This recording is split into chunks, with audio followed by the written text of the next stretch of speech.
कहते हैं उनकी 8 पत्नियां थी, उन पर अनर्गल जो प्रलाप आरोप लगाए जा रहे हैं कि उनकी 16,000 दासी थी। ये अत्यंत ही शर्मनाक और पाप का विषय है, इस पे दंड होना ही होना चाहिए।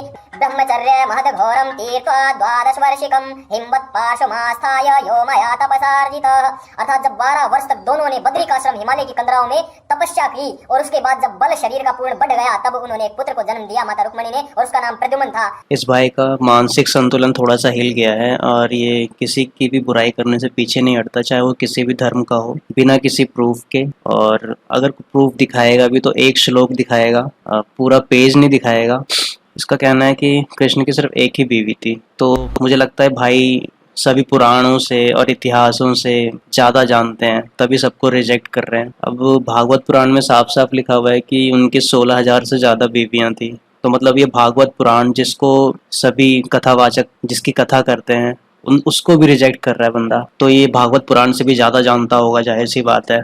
तो मैं आपको दिखाता हूँ भागवत पुराण, जो कि सभी पुराणों में उत्तम माना जाता है। सभी पुराणों में सर्वश्रेष्ठ पुराण भागवत पुराण माना जाता है। तो उसी भागवत पुराण में हम उसमें देखेंगे कि वास्तव में उनकी एक बीवी थी या 16,000। तो चलिए, तो ये है हमारा भागवत पुराण 10वें स्कंद का 90वां अध्याय, जिसमें कृष्ण के लीला विहार का वर्णन है। तो हम यहाँ पढ़ते हैं, वहाँ की स्त्रियां सुंदर वेशभूषा से विभूषित थीं और उनके अंग अंग से जवानी की छटा छिटकती रहती थी।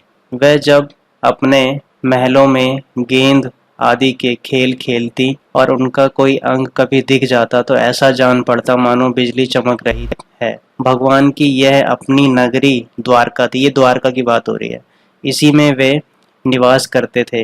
भगवान श्री कृष्ण 16,000 से अधिक पत्नियों के एकमात्र प्राण वल्लभ थे। तो यहाँ पे साफ साफ लिखा हुआ है कि कृष्ण की 16,000 पत्नियां थीं। जितनी पत्नी थी उतने ही अद्भुत रूप धारण करके वह उनके साथ विहार करते थे। यहाँ विहार का मतलब घूमना फिरना नहीं है, विहार का मतलब है संभोग करना, सेक्स करना।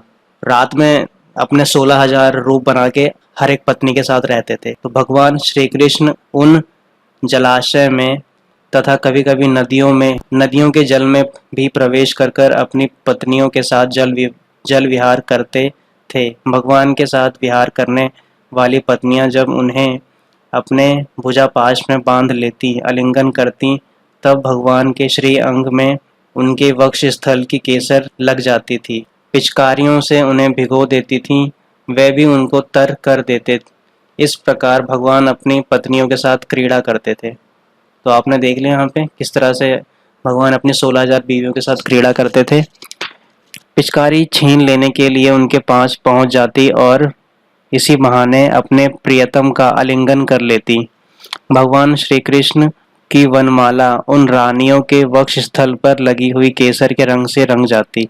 तो यहाँ पे और भी साफ साफ लिखा हुआ है कि रानियों की संख्या थी 16,108 और उन श्रेष्ठ स्त्रियों में से रुक्मणी आदि 8 पटरानियों और उनके पुत्रों का तो मैं पहले ही क्रम से वर्णन कर चुका हूँ। मतलब जो ये स्टोरी सुना रहा है ऋषि, उसने ऊपर वर्णन दे दिया है उन 8 रानियों का, पटरानियों का और उनसे उत्पन्न बच्चों का।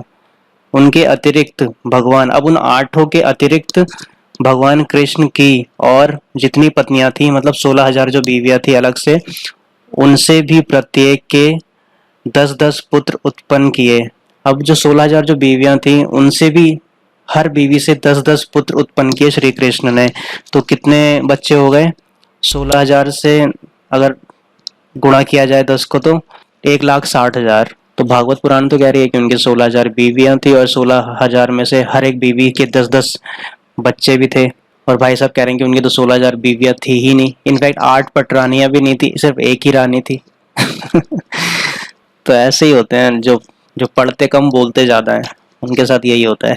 और भाई ने जो श्लोक दिखाया उससे तो कहीं से भी सिद्ध नहीं होता कि उनके 16,000 बीवियां नहीं थी। उन्होंने जो इंसिडेंट बताया वो 16,000 बीवियों से शादी होने से पहले का इंसिडेंट है। ऐसा तो है नहीं कि उनकी वैवाहिक जीवन तो वहीं पे खत्म हो गया, नहीं ना, 16,000 बीवियां बाद में उन्होंने बनाई थी जब एक राक्षस का उन्होंने वध किया था, नरकासुर नाम का था शायद। इस बंदे ने इतनी सारी बुक अपने पीछे लगा रखी है, अगर इसमें से कुछ बुक्स इसने पढ़ ली होती तो शायद ये बंदा ये बात नहीं कहता कि कृष्ण की 16,000 बीवी नहीं थी। मुझे लगता है इसने सिर्फ शूटिंग के लिए ही ये बुक्स अरेंज कर रखी है, इसे पढ़ता नहीं होगा ये। और भाई किसी को दिक्कत है इस इन्फॉर्मेशन से तो भाई पहले बता रहा हूँ आपको, ये इन्फॉर्मेशन मैंने नहीं बनाई है, वेद व्यास जी ने लिखा है सारा पुराण। तो अगर कंप्लेन करनी है तो वेद व्यास जी के पास जाओ, उनको चिट्ठी लिखो, उनको ईमेल करो, मेरे पे गुस्सा करने से कुछ नहीं होगा।